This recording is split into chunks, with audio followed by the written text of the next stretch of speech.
have responsibility for emergency preparedness and response at Mass General Hospital in Boston. And one of the hardest decisions or processes that often we go through is trying to figure out how to allocate personnel time, budget time to all the different needs that we have for emergency response.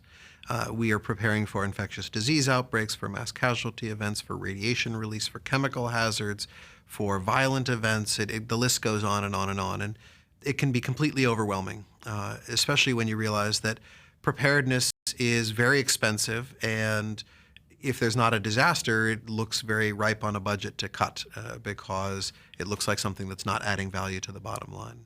So within whatever the resources are that we have to come up with a good strategy for using our resources. And the hazard vulnerability analysis actually is a tool that helps us try and figure out each of those elements individually and score them. So we look at the probability in an event, how likely is it to happen.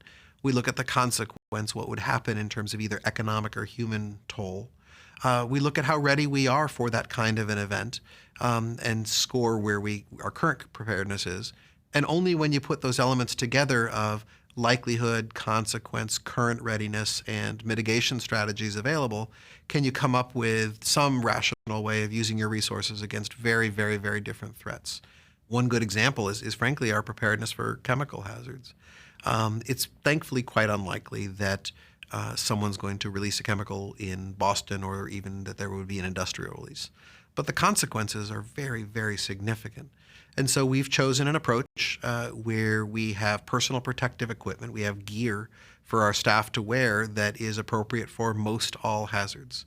Each year we reevaluate where we are. We look at the likelihood of the hazard, we look at the consequence, we look at how much better our preparation is, and what the cost of new mitigation strategies is.